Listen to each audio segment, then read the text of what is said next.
family-friendly, global vision, and a holistic approach to thinking and living, unlike any other media source on the planet. Welcome to Hope Channel. Every hour of every day, any family member can watch. Hope is educational, inspirational, focusing on lifestyle and health, and offering programs for young and old alike that teach culture, positive values, and spirituality.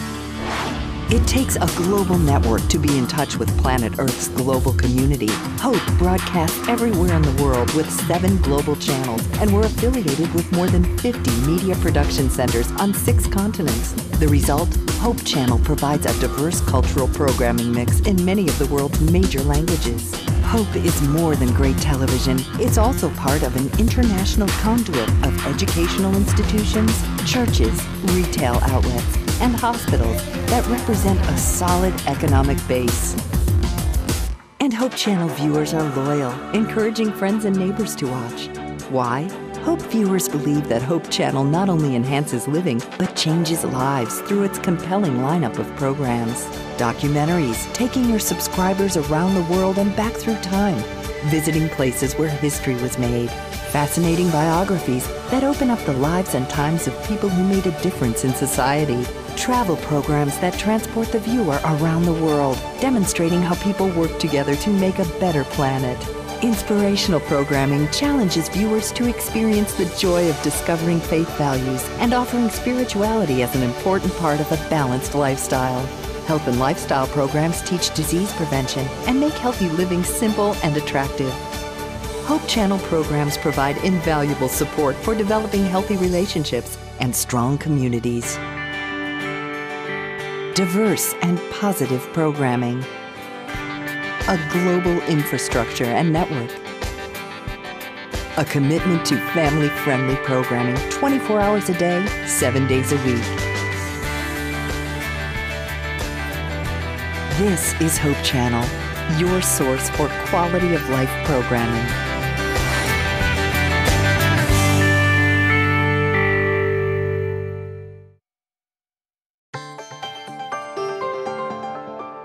You're watching Hope Channel around the world.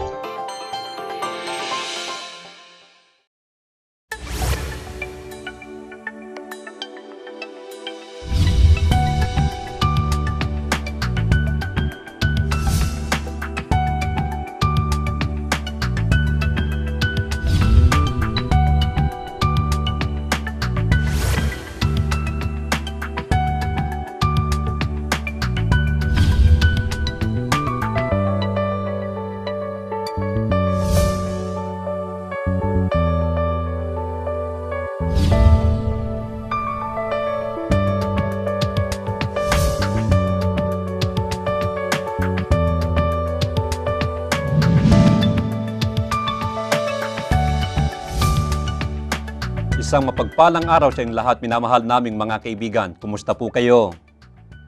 Ito po ang inyong lingkod, Pastor Julio Amurao, at samahan po niyo kami sa isang muling pagtalakay sa salita ng Panginoong Diyos. Atin pong sama-samang saliksikin, pag-aralan ang kabutihan ng Panginoon. Mapalad po tayo sapagkat ngayong oras na ito, muli po nating makakasama sa ating pagtalakay si Pastor Conejos. Pastor Conejos, bumati po kayo. Mga minamahal po naming manunood, maraming salamat sa inyong patuloy na pagsubaybay sa palatuntunan ito. Magandang araw po sa inyo at magandang araw din po sa iyo, Pastor Julio. Sama-sama po tayo sa loob ng isang oras sa ating programa, Let God Be God. Pastor, sa ating pag-aaral ng salita ng Panginoong Diyos, merong isang, kumbaga parang napaka-controversial na issue. At ito yung madalas na pinagtatalunan at maski pa sa kasaysayan, alam natin, yung tungkol sa divinity and humanity of Jesus Christ. Yung tungkol sa kadyusan at pagkatao ng ating Panginoong Hesus. Ano nga ba ang tinuturo ng Biblia tungkol sa kalagayan ng ating Panginoon? Siya ba'y Diyos? Siya ba'y tao? Ito ang paksa na ating tatalakayin ngayon. At dahilan sa ito talagang napakagandang paksa, kailangan natin ng gabay ng ating Panginoong Diyos. Tayo po'y manalangin. Amang banal na makapangyarihan sa lahat, muli, Nais po naming hilingin ang inyong patnubay sa aming gagawing pag-aaral pagtalakay tungkol sa tunay na kalagayan ng aming Panginoong Hesus.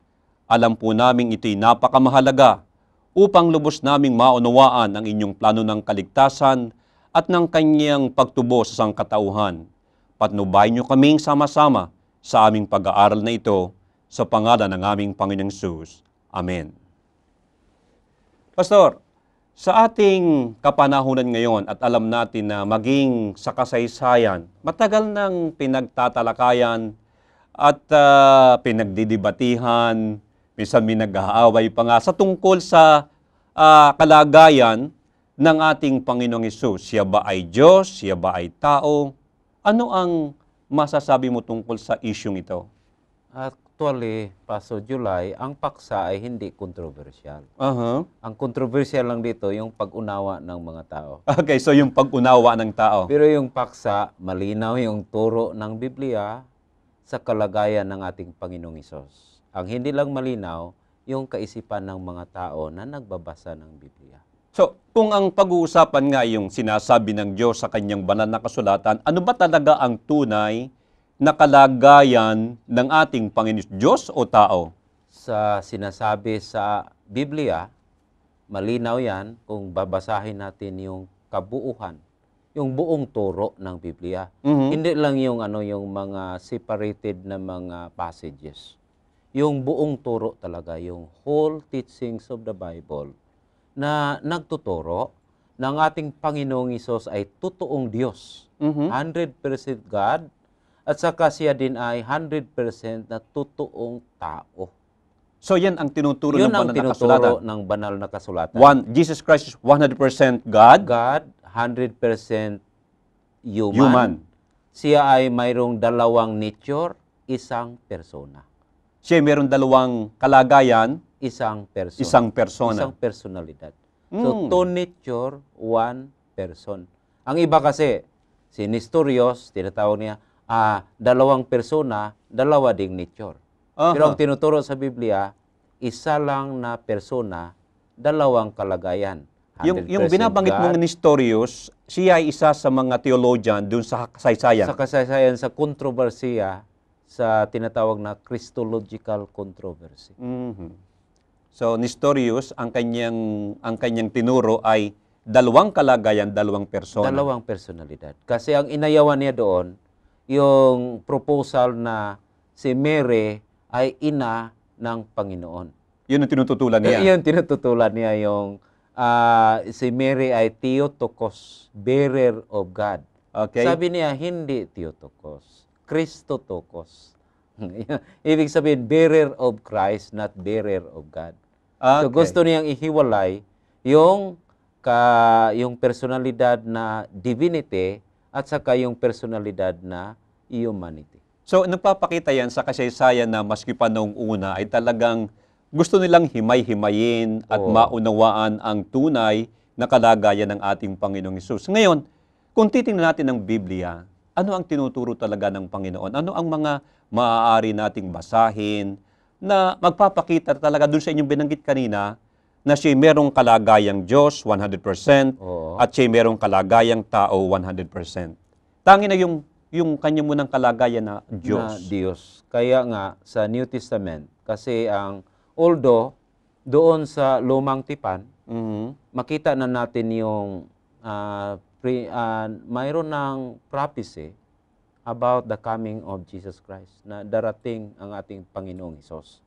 Ano po Pero, yung particular mga prophecy, for example, Tulad ng sa Micah, doon sa Isaiah, Isaiah? okay, yung particular na prophecy yan, a virgin will conceive, Mhm. okay, and he will have a son, at saka ang pangalanan na Emmanuel. Aha. Ang ibig sabihin, God is with us. Naalala ko yung narinig ko sa isang theologian, sabi nila, ang unang prophecy about Jesus Christ sa Bible, Genesis chapter 3, 3, verse 15. 15. Tinatawag yan na proto-evangelion. Okay. Ang unang magandang balita. The first evangelion, the first gospel. The first gospel, the first good news. Good news. Pwedeng tingnan natin sa banal na Pwedeng tingnan kasulatan. natin yan kasi maganda yun. Saglit nating tingnan. Ito yung maganda kasi tungkol sa ating Panginoong Hesus. Ang sabi dito, Genesis Kapitulo 3, versikulo 15, at papag-aalitin ko ikaw at ang babae, at ang iyong binhi at ang kanyang binhi. Ito ang dudurog ng iyong ulo at ikaw ang dudurog ng kanyang sakong. Kaya yun ang makita natin doon yung pag-prophesy sa ating Panginoong Hesus doon sa salita na seed. Seed, binhi. Binhi sa Tagalog, yung seed. So, siya ang binhi sa babae. Siya ang binhi ng babae. Binhi ng babae, dudurog sa ulo ng serpente. Ng ahas. Okay, yung ahas naman ang siyang nakatukso kay Sa sakong. kay Adan at kay Eva. Mm. Pero itong binhi ng babae namang ito, susugatan ang sakong ng binhi. Or I should say, yung ahas ay susugatan ng sakong. Sakong ng mga yung mga tao na natukso sa kasalanan. So that's it. Pero ang ipinahayag doon na that kind of situation will not continue forever. There is an end. Because the seed will crush. Dudurugin. Dudurugin. Okay. So may katapusan yon. So ito ang kauna-unahang propesiya o hula sa Biblia tungkol sa Panginoong Hesus, ang kanyang pagkakataong tao. At mula noon, hinihintay na yon. Kaya nang nabuntis si Eva, ang una niyang anak si Cain, sa Hebrew, Cain, ay ang kahulugan doon, I have gotten a man from the Lord. Akala ni Eva, yun na ang binhi. Yun na yung pinangako. Yun na ang binhi. Okay. Ano pa ang maaari nating mabasa sa banal na kasulatan na nagpapatunay nga ng pagiging Diyos ng ating Panginoong Hesus? Kaya simulan natin doon, Pastor July, na isa sa katangian ng Diyos ay He is eternal. Wala siyang pinagmulan. He has no beginning. Di ba? Isa yan sa tinatawag na attributes sa Diyos. Eternal. Eternal. Omnipotent, omnipresence, at saka omniscience, immutable, immortal, eternal. Eternal. Na ngayon, ang una nating talakayin itong si Jesus Christ, eternal ba? Kasi ang nagiging issue sa yung Christological controversy sa 3rd at saka 4th century, yung si Jesus Christ may pinagmulan. Yun ang binanggit ko nga na doon sa Alexandria, pinangunahan ng presbyter na si Arius, umikot sila sa mga lansangan ng Alexandria. Sumisigaw na there was a time that he was not. Yun lang ang sinisigaw. There was a time that he was not. Merong panahon na hindi siya nag-exist. Okay. Yun ang sinisigaw. Ganon sila ka-passionate sa panahon na yon. Kaya ang sabi ng mga Arians, Jesus Christ was made, linikha. Kaya tingnan natin kung yung kaisipan na yon, ayon ba yan sa tinuturo ng Biblia. Ang unang talata na tingnan natin, itong Gospel of John. Okay, ang Ebanghelyo ayon kay Juan. Okay. 1, versikulo 1. Nang pasimula, siya ang berbo, at ang berbo ay sumasa Diyos, at ang berbo ay Diyos. Okay. Sa pasimula, siya ang berbo. Nais kong hindi ako masyadong nakaunawa sa grammatical structure sa Tagalog. Pero ang verb kasi na ginagamit dito, kasi in the beginning was the Word, and the Word was with God. Ang point dito is about eternity. Yung beginning dito is about eternity. Kahit na mayroong ipalagay natin yung eternity ay pumasok sa isipan, nagsimula. Pero ang emphasis, He was. Ibig sabihin, andoon na siya. So ang point ni John dito, hindi yung beginning sa creation. Kundi yung eternity na kung mayroon mang pagsimula, yung ating kaalaman dito, before that, doon na nandiyan na nag-exist ng ating Panginoong Hesus. And He was with the Father, kasama ng Ama. Mhm. At saka ang birbo, sinabi siya ay Diyos. Mhm. Ang puntong ito ay binabanggit dito sa versikulo 2. Ito rin ng pasimulay suma sa Diyos. Oo. So, ibig sabihin, ang eternal existence ng ating Panginoong Hesus ito ay klarong-klaro. Ganon din ang sinabi sa Hebreo 1:7. Hebreo. At sinabi niya tungkol sa mga anghel, yung ginagawang mga anghel niya ang mga hangin at ang kanyang mga ministro ay ningas ng apoy. Ngunit tungkol sa anak ay sinasabi, ang iyong luklukan, O Diyos, ay magpakailanman, at ang setro ng katwiran ay siyang setro ng iyong kaharian. So malinaw, hindi ba? Yung luklukan, ano ba yung ano yan? Hindi ko na malalim na pagkatagalog yan. Mahirap ko nang maunawaan eh. Aha. Pero ang naunawaan ko diyan na yung mga hangin, ang iba pa na nilikha, sila ay may panimula, hindi ba? Mhm. Pero yung anak, yung luklukan niya ay magpakailanman.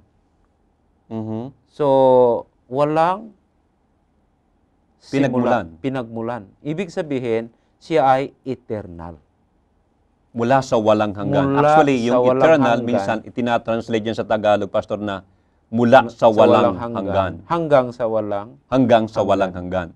Kaya hindi natin ma-define yung eternity. Kasi paano natin i-define ang eternity? Quantity of time ba? Yeah, ha? Or quality of time ba? Hindi natin alam. Pero ang alam lang natin na yun ay walang katapusan. Yung time natin dito may panimula at may katapusan. Yung programa natin nagsimula sa oras na ito, matapos pagdating sa oras na kailangan na nating matapos. Pero yung time ng Panginoon, yung pag-exist niya, Mhm. from without beginning and then to without end Ending. also. Without ending. Mhm. So, meron pa po bang ibang mga, kasi naalaala ko na kung ang pag-uusapan nga ay tungkol dito sa ating Panginoong Hesus, sa bagong tipan,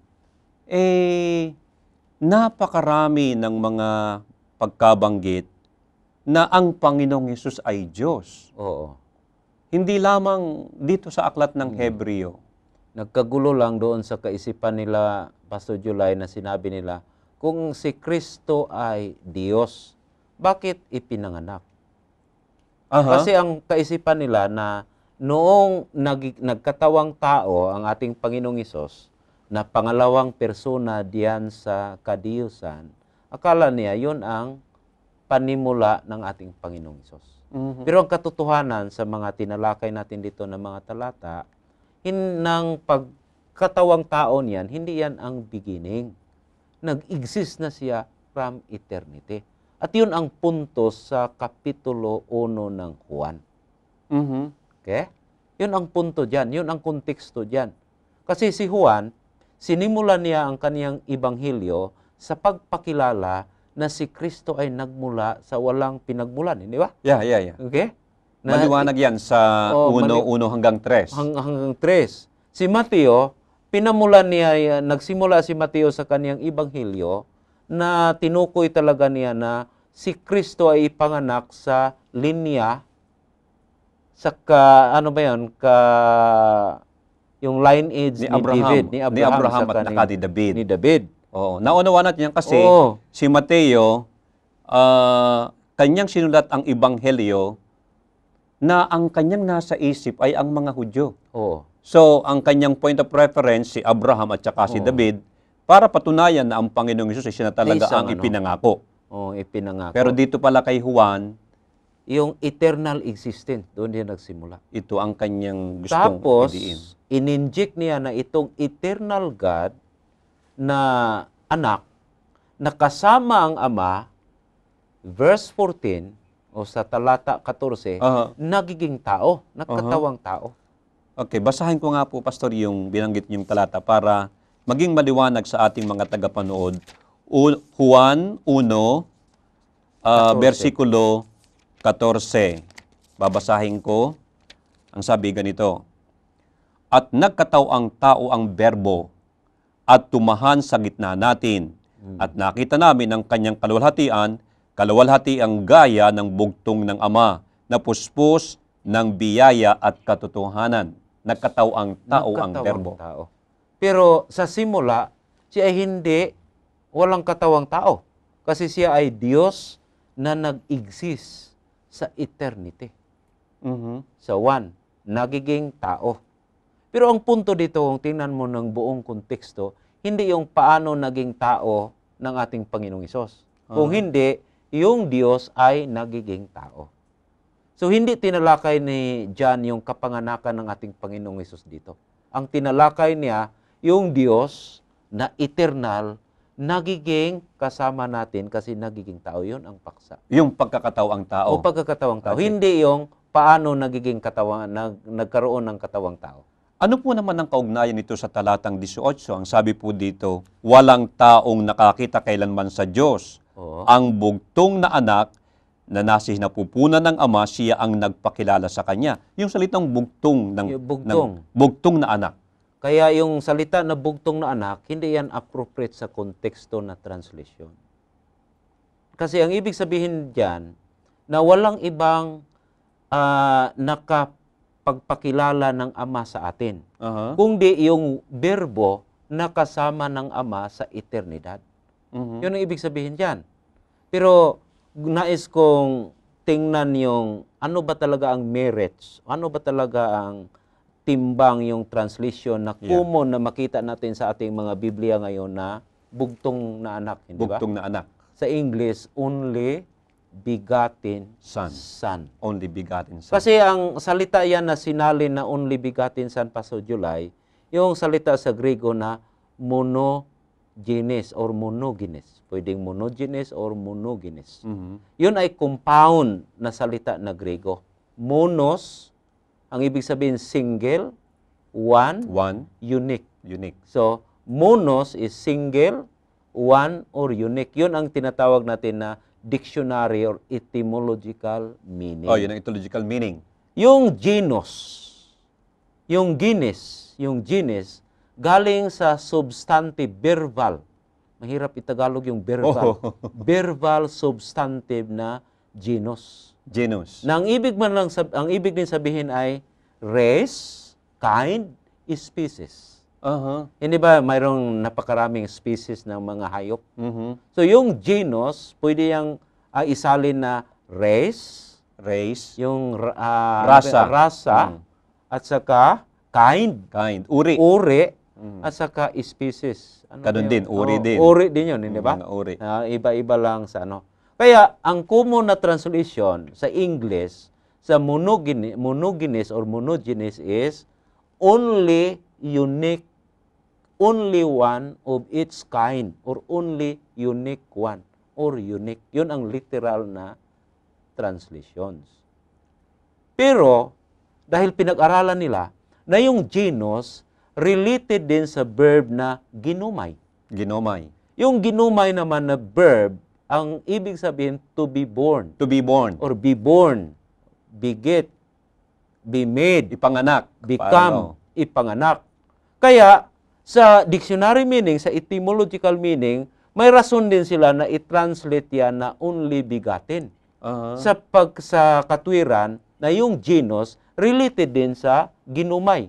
Hindi lang doon sa verbal substantive na genus. So sa makatuwid, merong bearing, meron talagang katwiran din na i-translate. Mayroong na-translate na only Kasi, begotten. According to dictionary meaning, study of the word, pwede rin ganun. Pero hindi yon ang batayan. Ang arbiter talaga kung paano natin unawain ang salita, dyan ay yung kwento. Tanging-tangi na nga yung sa 1.18. Yung 1.18. Hindi yung dictionary meaning. Kasi kung batayan natin yung dictionary meaning, mayroong pagkakataon sa New Testament na ginamit ang salita na monogenes na tinatawag natin na hindi ang paggamit ay walang kaugnayan sa ating Panginoong Hesus. Hindi lamang doon. Tulad ng yung anak ni Jairus, yung daughter ni Jairus, tinatawag his only daughter. His only daughter. Okay? Mayroon ding pagkagamit sa monogenes na tinatawag na only kind. Mayroon din tinatawag na ang monogenes tinatawag ginagamit na modifier sa salita na liver, yung atay. Sa atay. Ibig sabihin, ang atay, only unique na organ. Unique na organ. Na ngayon, punta tayo doon sa Christological usage sa monogenes. Okay. Yung paggamit na may kaugnayan kay Kristo. Sa 1:18, sa paggamit na may kaugnayan kay Kristo, ang una na ibig sabihin sa monogenes doon, ibig sabihin, ayon sa teksto mismo, walang nakakita sa Ama. Walang nakakita sa Ama. Paano natin nalaman na ang katangian ng Ama? Isa lang ang nagpahayag dyan, ang ating Panginoong Hesus. So, Jesus Christ is the only unique, the only one revealer of the Father. So, sa aspetong yon, yung monogenes, siya lamang ang tanging isa na nakapagpahayag na nakakita at karapat dapat magpahayag sa Ama. Oo. So, Christological yan. Christological. Pangalawa, ibig sabihin, He is also divine. Yun ang yung pangalawa. Ang pangatlo na naugnay doon, na yung monogenes doon, nangangahulugan na He is the only Savior. Siya lang ang bukod tanging manunubos o tagapagligtas. So, ito yung merong kaugnayan doon sa isang bahagi ng kasulatan na walang ibang pangalan. Oo. Na maaaring ikaligtas ng tao maliban sa pangalan ng Panginoong Hesus. The only Savior. The only Savior. Sa Juan mismo, sabi niya, I am the way. Di ba? Okay. Ako ang daan, ang katotohanan at ang buhay. So, may kaugnayan yon. Kaya mahalaga yung tingnan natin kung ano bang nasa isip ni Juan nang isinulat niya. Hindi kung ano yung isip natin, paano natin unawain. Ngayon, ang tanong, bakit nagkaroon lumabas itong translation na only begotten?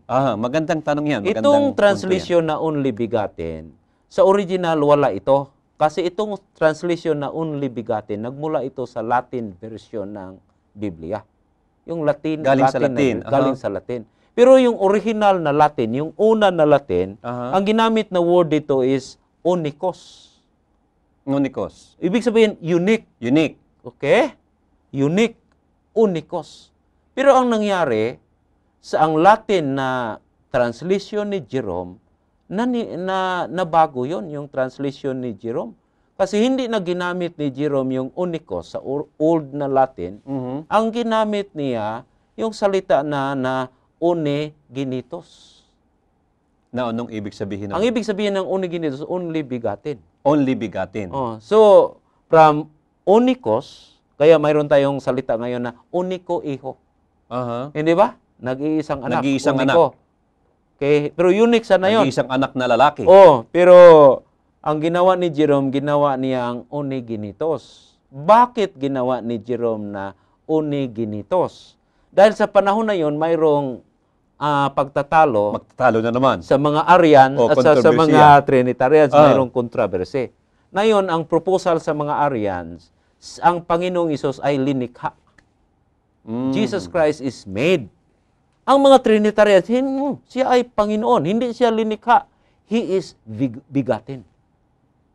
So yun ang katwiran na, He is begotten. So ang nasa kaisipan ng mga Trinitarians, panalo kami dito. Kasi ang sabi sa mga Arians, He is made. Pero ang sabi namin, He is begotten. Only to find out na ngayon, yung He is begotten, ginamit din sa mga Arians to prove na si Kristo ay hindi talaga kahalintulad sa Ama na Diyos kasi He is begotten. Nang ibig sabihin, parang ipinanganak. Ipinanganak. Kaya balik tayo talaga doon sa original na translation na o tama na pagkasali na only unique one. Yung only begotten, hindi appropriate talaga. So kung ating tingnan nga, ang maliwanag na kahulugan sang-ayon sa konteksto ni Juan. Hindi yung kapanganakan. Kanina, may nabanggit ka na, mayroong magandang termino tayong binanggit kanina na the only one of its kind. Monogenes. Yun sana ang dapat. At yun talaga ang takbo ng kaisipan Ni Juan nung kanyang pasimulan ang pagbanggit sa ating Panginoon. Nang pasimula ay siya ang berbo. Oo. At ang berbo ay sumasad at ang berbo ay Diyos. Kasi wala sila account si Juan, hindi nagtalakay sa kapanganakan ng ating Panginoong Hesus. Yeah, tama. Ang tinalakay niya, yung eternal existence of Jesus Christ at saka yung eternal na anak ay nagiging tao. Paano nagiging tao? Ang kapanganakan doon yan kay Mateo at saka kay Lucas. Wala dito sa kay John. So ito po ay dito sa Ebanghelyo. Meron pa bang ibang mga bahagi ng kasulatan na nagpapatutuo at nagsasabi ng tungkol sa pagiging Diyos ng ating Panginoong Hesus? May ano dyan, marami pa na mga talata na nagsasabi dyan sa kalagayan ng ating Panginoong Hesus bilang divine. Divine. Oh, bilang yun. Tulad ng sa John mismo dyan sa 17:5. 5 ba yun kung hindi ako nagkamali? Na yung pagiging kasama ng ating Panginoong Hesus sa Ama doon sa eternidad. Okay? Ito'y sa Ebanghelyo at ang binanggit nga ni Juan ay maliwanag. Pero what about the other Bible authors? Yung iba namang mga manunod ng Biblia, meron bang iba pang mga patutuo ang banal na kasulatan tangi na nga? Halimbawa, tingnan natin dyan kung ano pang ibang sinabi dyan sa eternal existence. Kapitulo 1, Ako ang Alpha at ang Omega, sabi ng Panginoon, ngayon at ng nakaraan at darating at makapangyarihan sa lahat. Okay. So siya doon. Pero John pa rin ang author dyan. Si John pa rin. Pero naghanap si pa Juan. ng iba. Punta tayo kay Pablo, yung sa Timoteo doon. Yung there is only one who is immortal. Yung 6:16. At saka yung sa 1 Timothy, yun pa rin 3:16. Magkaparehas yun. Malaki yung walang kontrobersya, hindi na kailangang pagtatalunan, pagdibatihan. Malaki ang misteryo sa ating pananampalataya o sa ating patutuo tungkol sa ating Panginoong Hesus. At walang pagtatalo. Dakila ang hiwaga ng kabanalan. Yaong nahayag sa laman, pinapaging banal sa Espiritu, nakita ng mga anghel, ipinangaral sa mga bansa, sinampalatayanan sa sanglibutan, tinanggap sa itaas sa kaluwalhatian. Ang Panginoon ito. Oo, ang Panginoon Hesus yan. So, malinaw, hindi ba? Na nadayaan, ipinahayag sa laman. At saka ipinangaral. Dakila ang hiwaga Dakila. ng kabanalan. At saka, mayroon ding mga personal confession si Jesus Christ tungkol sa kaniyang sarili mismo. Yung makita natin sa Juan, yung paggamit niya na sa wala pa si Abraham, andoon na ako. Ito ba yung binabanggit, Pastor, na mayroong mga titles, mayroong mga titulo, mga tinatawag na pagtawag na ginagamit sa Panginoong Diyos, pero ito ay ini-apply sa ating Panginoong Hesus. Yeah. Ibig sabihin, yung mga katangian na ginagamit na ilarawan yung Ama sa lumang tipan, pagdating dito sa bagong tipan, ay ginagamit sa ating Panginoong Hesus. So, mga title yon. Ang isang doon pa rin sa aklat ni Juan. Juan, Kapitulo 8, versikulo 58. Sinabi sa kanila ni Jesus, Katotohanan, katotohanang sinasabi ko sa inyo, bago ipinanganak si Abraham, ay ako nga. Sila nga'y nagsidampot ng mga bato upang ihagi sa kanya, dapat nagtago si Jesus at lumabas sa templo. Yung 58 ang sabi, sinabi sa kanila ni Jesus, Katotohanan, katotohanang sinasabi ko sa inyo, bago ipinanganak si Abraham, ay ako nga. Kaya nga, nagulat yung mga Hudyo, sabi niya, wala ka pa ngang 40 taon? At saka ang tagal nang namatay yung aming yung aming ninuno na si Abraham. Wala ka pang 50 ang sabi nila. Wala pang 50. Ngayon, sabihin mo na wala pa yung ninuno namin, andoon ka na. Saan ba yung pagkabanggit sa lumang tipan nung ako nga? Kaya yung ako nga, yun ang pakilala ng Diyos doon kay Moses, yung tinawag si Moses para gawing leader, para makalabas yung mga tauhan ng yung bansa ng Panginoon na andoon sa Ehipto sa panahon na yon. Ang binabanggit po ba ninyo, Pastor, yung nasa Kapitulo 3 ng Exodus? Oo, 3, Kapitulo 3. Okay, tingnan po natin ang pagkagamit dito ng salitang ako nga. Exodus, Kapitulo 3, at ang talata po ay 14. At sinabi ng Diyos kay Moises, ako, yaong ako nga. At kanyang sinabi, ganito ang sasabihin mo sa mga anak ni Israel, sinugo ako sa inyo ni ako nga. At sinabi pa ng Diyos kay Moises, ganito ang sasabihin mo sa mga anak ni Israel, sinugo ako sa inyo ng Panginoon, ng Diyos ng inyong mga magulang, ng Diyos ni Abraham, ng Diyos ni Isaac at ng Diyos ni Jacob. Ito ang aking pangalan magpakailanman at ito ang aking pinakaalaala sa lahat ng mga lahi. Okay? So, maganda yung pagkasabi, di ba? Sabi doon ng ng Panginoon sa kay Moses, ako nga. Kasi nagtanong si Moses, pupunta ako doon sa Ehipto. Magtanong sila, sinong nagpadala sa iyo dito? Sinong nagsugo sa iyo? Sabi ng Panginoon, sabihin mo sa kanila, ako nga.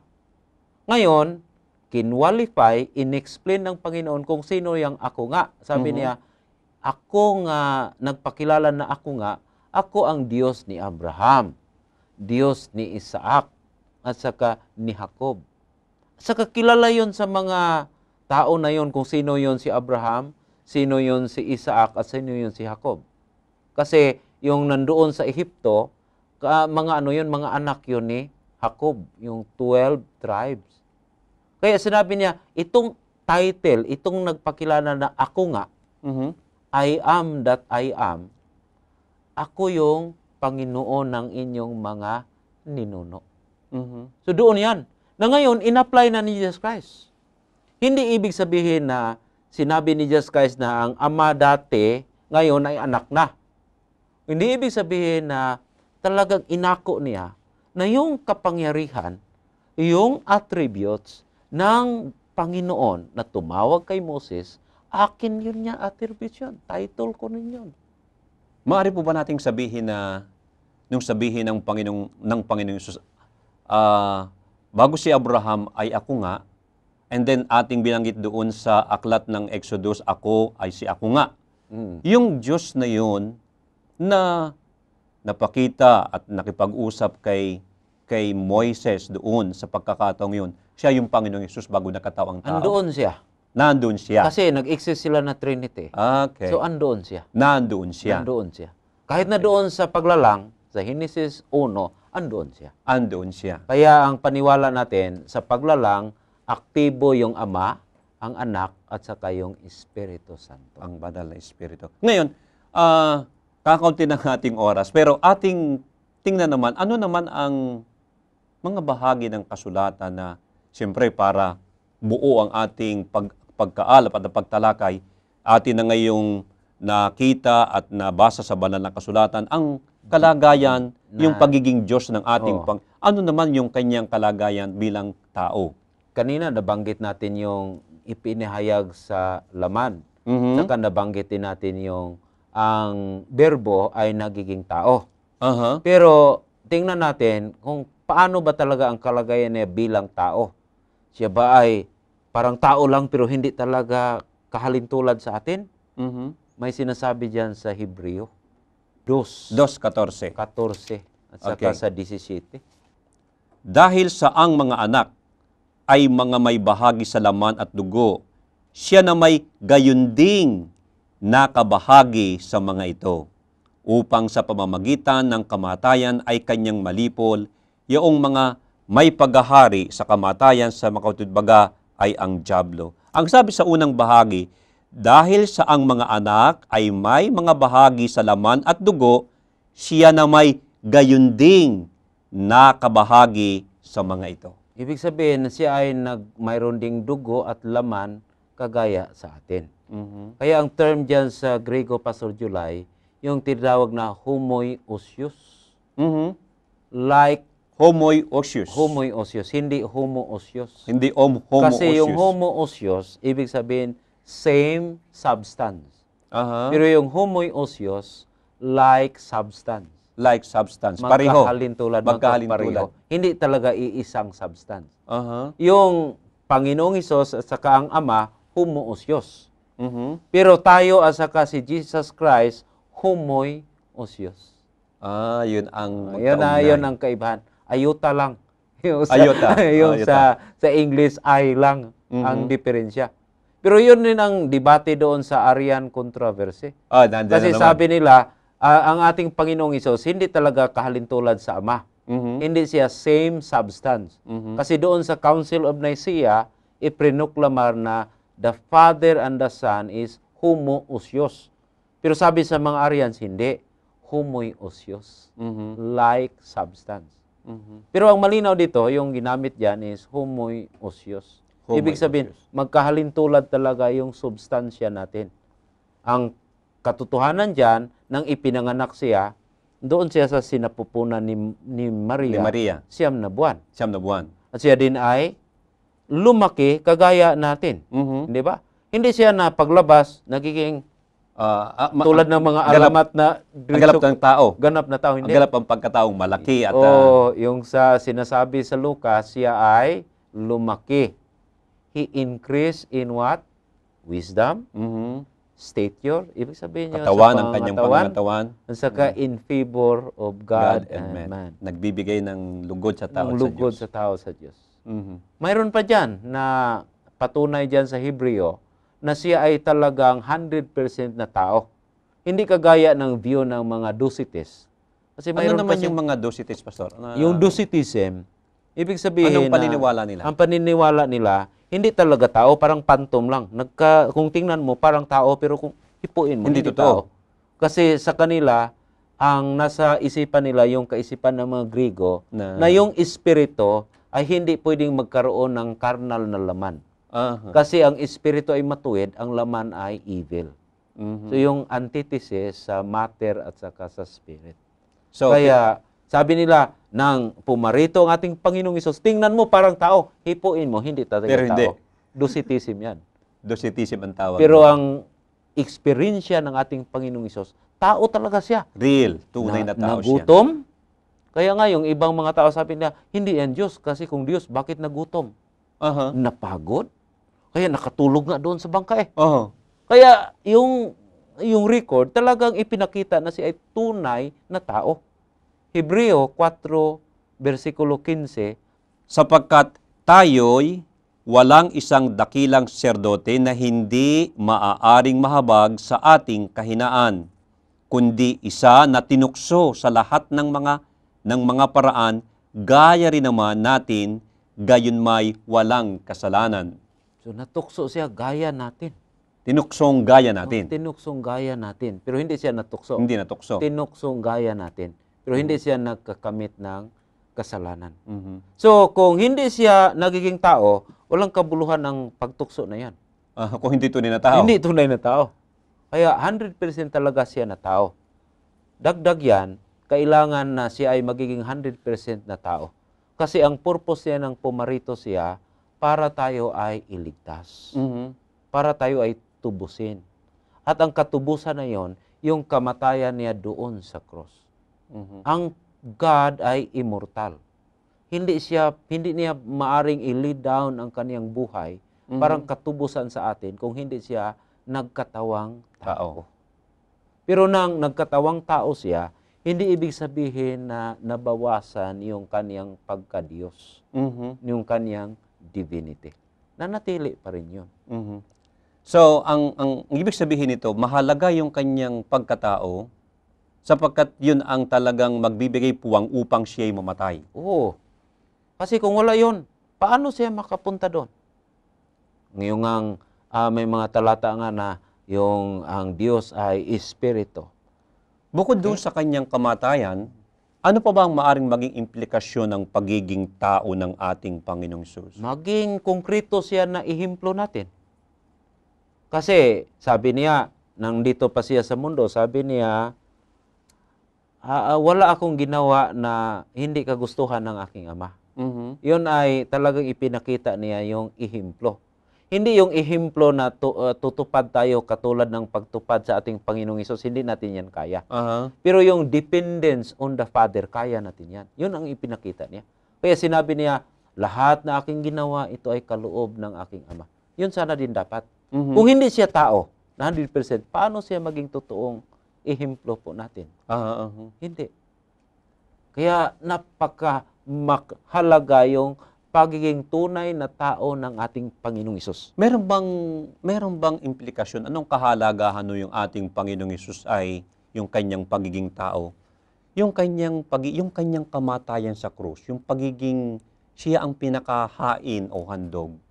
May implikasyon ba yun doon? Talagang malaki ang implikasyon kasi ang iligtas ay tao. So parang karapat-dapat siya na mailigtas. Mayroon gang view na yung hindi inassume ng Panginoong Hesus, hindi yan niya iniligtas. Mhm. Kaya kailangan talaga yun na magiging 100% siya na tao. Mhm. Kaya yun ang misteryo. Yun ang magandang ibanghilyo na ang Panginoon ay nagkaroon ng lamang tao. Mhm. Para sa misyon na yan, na magkaroon tayo ng kaligtasan. Obedience niya. Ang nangyari lang na malungkot, nang nagiging tao ang ating Panginoong Hesus, akala ng iba, hindi siya Diyos. Yun na nga, ayun na nga ang nagiging Yun ang patuloy na issue ngayon. Merong mga tao na nag-iisip, binabasa ang Biblia, na, sabi dito ay siya ay tao. Mm. And then, kanilang ipinagmamatuwid na siya ay tao. Mm.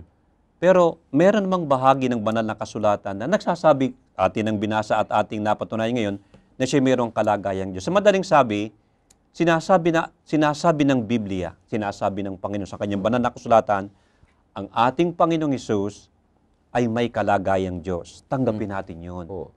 At ang ating Panginoong Hesus, meron siyang kalagayang tao. Tanggapin natin yon.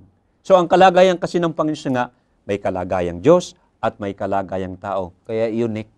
Yun na nga yung sinasabing Monogenes. the only one, Of its kind. the only one. Walang iba sa buong universo. Mhm. Kahit na doon sa Trinity, siya lang ang nagkaroon ng katawang tao. Mhm. The only unique one. Dapat tayong matuwa dyan. Hindi natin dapat na i-depreciate yung kalagayan ng Panginoon. Mhm. Nang nagiging tao ang Panginoon, matuwa tayo. Good news yan. Nakakalungkot kung sabihin natin na yun ay tao lang, hindi Diyos. Mayroon niyang implikasyon, paano tayo maligtas? Mhm. Na hindi naman makaligtas ang tao kung hindi siya Diyos. Sa Biblia, isa lang ang tagapagligtas, Diyos. Mhm. Napakaganda nung kaisipang monogenes. Ang ating Panginoong Hesus nag-iisa sa kanyang uri. Meron siyang kalagayang Diyos at merong kalagayang tao sang-ayon sa banal na kasulatan. At ang lahat ng ito ay upang matupad ang pangako ng Diyos. Na ang pangakong ito'y walang iba, kundi ang pagliligtas sa sangkatauhan. Ang Diyos ay napakita, ang Diyos ay nahayag, ang Diyos ay nagpakilala sa pamamagitan ng ating Panginoong Hesus. At ang lahat ay ginawa ng ating Panginoong Hesus, ang kanyang pamumuhay, naging sakdal sa pagsunod, upang siya ay maging sakdal na handog, katubusan para sa sangkatauhan. Ang ating Panginoong Hesus ay may kalagayang Diyos at may kalagayang tao, at ito'y nangyari upang tubusin ang taong makasalanan, magkaroon ng pag-asa sa buhay na walang hanggan. Pastor, ang inyo pong panghuling salita bago tayo manalangin. Kaya ang panghuli kong salita dyan, Pastor July, ito lang masasabi ko. Ang kalagayan ng ating Panginoong Hesus ay para bang masabi natin na bukod tangi. At yun ang pinahayag ng Biblia. Tanggapin natin yon, dapat tayong matuwa, pero mag-ingat tayo. Na i-maintain natin na ang ating Panginoong Hesus ay 100% God, 100% na tao, pero huwag nating sabihin na 100% kagaya din siya natin. Mhm. Kasi doon magkaroon ng magkahigwa. Kasi kung 100% kagaya din siya natin, nangangailangan din siya ng tagapagligtas. Siya'y hindi nagkasala. Hindi nagkasala. Siya ang ating Kaya tagapagligtas. unique talaga siya. Okay, tayo po ay manalangin. Amang banal na makapangyarihan sa lahat, marami pong salamat na kami ay naliwanagan tungkol sa tunay na kalagayan ng aming Panginoong Hesus. Diyos na nagkatawang tao at sa kanyang kalagayan, Diyos at tao, at ito'y upang kanyang may sakatuparan lamang ang pagtubos at ang pagliligtas sa sangkatauhan. O Panginoon, Ikaw na nga po ang maging tunay na Diyos ng aming buhay upang kung magkaganon, maganap namin ang inyong kalooban at kami ay makapagbigay sa inyo ng kaluwalhatian. Salamat po na kami inyong sinamahan sa oras na ito. Pagpalain po ninyo ang aming tagapakinig. Kayo ang patuloy na sumakanila sa araw-araw ng kanilang buhay. Ito po ang aming dalangin sa pangalan ng Panginoong Hesus. Marami pong salamat mga kaibigan sa inyong pagsama sa amin sa loob ng isang oras na aming pagtalakay. Kami po'y patuloy na nag-aanyaya sa inyo.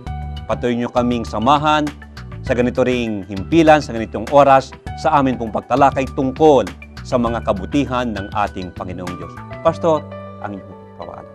Aming mga minamahal na manonood, maraming salamat sa inyong pagsubaybay. Huwag po ninyong kalimutan, God loves you.